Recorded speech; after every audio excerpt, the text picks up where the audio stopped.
2:30 p.m. local over the South China Sea. A single Chinese Z-10 tried to scare off an American MH-60. In 72 minutes, it taught the U.S. more about Chinese tech than an entire year of intelligence ever could. This is how a bluff became an intelligence bonanza. At 2:30 p.m. local over the South China Sea, a Chinese Z-10 attack helicopter was scrambled with one order: scare the Americans away. What followed was 72 minutes of humiliation and an intelligence windfall for the U.S. Navy. This is the story of how a provocative flight turned into a catalog of Chinese weaknesses. The American aircraft was an MH-60 Romeo, the Navy's multi-role helicopter, anti-submarine sensor suite, dipping sonar, electronic support gear, you name it.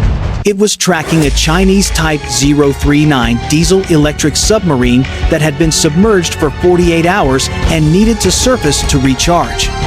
When diesel subs surface, they're exposed, and the Romeo was watching. Beijing scrambled a Z-10 from base and sent it toward the Romeo with orders that amounted to "go intimidate." The Z-10 turned hard across the MH-60's nose at roughly 500 meters and radioed a warning about entering territorial waters. Except, they were 50 nautical miles from any Chinese territory, well inside international airspace, where the U.S. had every right to be. The Romeo wasn't sightseeing. It carried electronic support measures, think digital vacuum cleaners for the electromagnetic spectrum. Every ping, every chirp, every radio emission from the Z-10 was being recorded. Radar frequencies, pulse patterns, comms protocols, even rotor harmonics. The Z-10 pilot thought he was intimidating the Americans. Instead, he was broadcasting a dossier. As the Z-10 performed aggressive maneuvers, the Romeo pointed its dipping sonar at the sub. Below, the message to the sub was clear: "We still see you."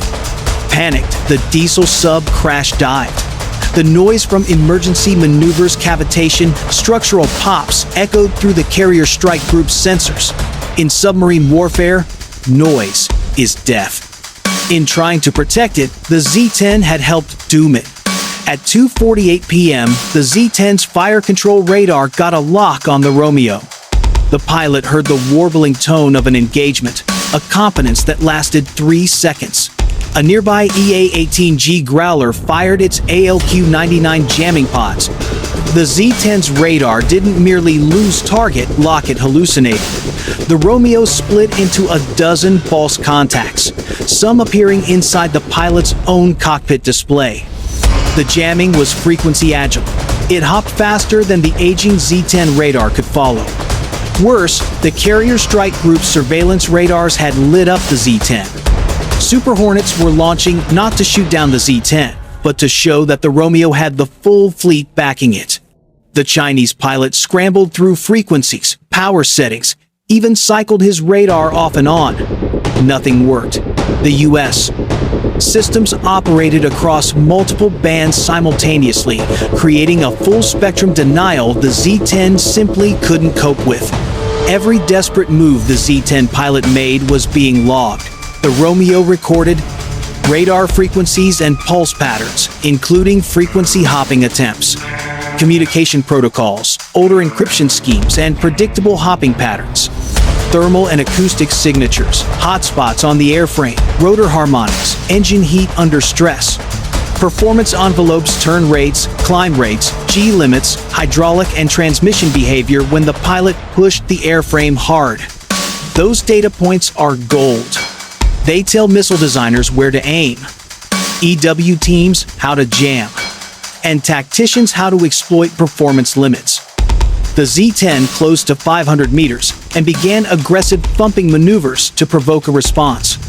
Its engines pushed to 105% continuous power, creating a stronger infrared signature that the Romeo documented. The Z-10's 23mm cannon posed little real threat at those ranges against a maneuverable Romeo. Meanwhile, the Romeo's GAU-21 door gun and the fleet's missile and radar coverage made the whole encounter asymmetrical. After 72 minutes, the Z-10 pilot returned to base, having moved nothing. the Americans walked away with a detailed picture of Chinese rotorcraft electronics, comms, thermals, and tactics. One routine intercept had compromised entire families of systems. When you try to intimidate a better-equipped opponent, you don't just risk embarrassment, you risk handing them the blueprint to defeat you. That afternoon over the South China Sea was a textbook lesson. In modern conflict, information is ammunition. A single encounter can be worth months of intelligence. Stick to making phones, not tactics. That's it for this video. If you want a technical breakdown of the sensors and signals mentioned here, say the word and I'll unpack every system in detail. The South China Sea. What started as a routine patrol would soon turn into a lesson Beijing never wanted Washington to learn. At 13:12 hours, a Chinese J-20 stealth fighter was scrambled from Hainan Island. The orders were blunt. Scare off the Americans. No engagement, no escalation, just theater. The American F-35 Lightning II, however, wasn't sightseeing. The jet was orbiting above a U.S. Navy carrier strike group, providing air cover while simultaneously hoovering up every electronic emission in the battle space. With its AN divided by ASQ-239 electronic warfare suite and distributed aperture system, the F-35 wasn't just a fighter, it was a digital predator.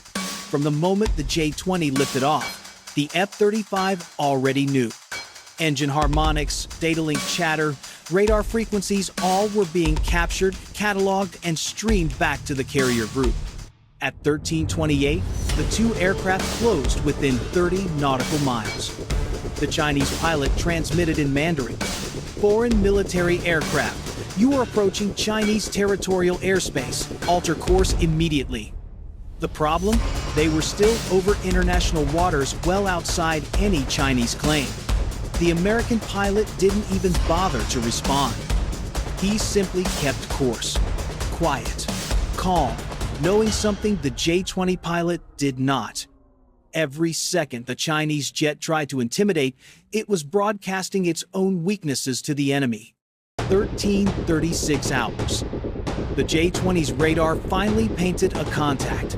The warbling tone in the pilot's headset signaled a lock on the F-35. For a brief second, Beijing's man in the sky felt triumph. That confidence lasted exactly 3 seconds. The American pilot flipped a switch. The F-35's electronic warfare suite came alive. The J-20's radar screen turned into static, then hallucinations, multiple contacts appearing and vanishing, some flying backwards, one showing up inside his own cockpit. This wasn't combat. This was humiliation. The more the J-20 struggled, switching frequencies, increasing power, trying to burn through, the more intelligence it gifted. Every failed attempt was logged, analyzed, and transmitted to the U.S. fleet. It was the electronic warfare equivalent of repeatedly typing the wrong password while your enemy wrote down each try. The Chinese pilot, frustrated, pushed his fighter into aggressive maneuvers. Lunges left, violent pitches, rapid rolls. But the more he pushed, the more he exposed. The F-35 sensors recorded everything in exquisite detail. Maximum turn rate, 20 degrees per second. Climb performance, 12 meters per second. Infrared hotspots, exhaust plumes at 450 degrees Celsius. Transmission housing at 180 degrees Celsius. Each number wasn't just data, it was a weakness, a future targeting solution.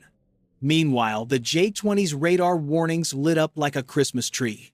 American growlers in the area had locked onto him with their ALQ-99 pods. The carrier group's spy radars painted him from multiple angles. And somewhere above, F divided by A-18 Super Hornets lifted off not to attack, but to remind him he wasn't facing one jet. He was facing the Pacific Fleet. 1440 hours. The J-20 was running hot, literally. Its WS-10C engine screamed at 105% power, generating an infrared bloom 40% brighter than normal. Hydraulics were dropping, transmission temperature climbing, flight control sluggish. The pilot knew. Push any further, and the aircraft might tear itself apart. Retreat meant humiliation. But staying meant disaster. And then, the F-35 disappeared. Not because it fled, but because it no longer needed to play. The American jet closed its weapons bay, banked smoothly, and ghosted back toward the fleet. Mission complete. From the carrier deck, U.S. analysts were already compiling a goldmine of intelligence. Outdated 2003-era encryption protocols. Radar frequencies inherited from Russian designs of the 1,990 seconds. Rotor harmonics and engine signatures that would allow tracking J-20 seconds from dozens of miles away. The Chinese pilot, meanwhile, limped back to Hainan. He landed at 15. No cheers, no celebration, only silence. His commanders had seen everything, his every failure, his every exposure. In Washington, a thick report was already bound and stamped. Operation Mirror, full data capture of J-20. The battle had never been about missiles or guns. It had been about knowledge. And knowledge, this day, had been seized completely by the Americans. The bigger picture. This was more than a skirmish. It was a message. To Beijing, your stealth jet is a paper tiger. We own its secrets now. To America's allies, when the F-35 flies, nothing the PLA sends can hide. To the world, the South China Sea may be contested, but in the sky, the dominance is absolute. The J-20 returned home intact, but its secrets did not. They now lived on in American databases, in targeting algorithms, in war games yet to come. And that's why the F-35 didn't need to fire a shot.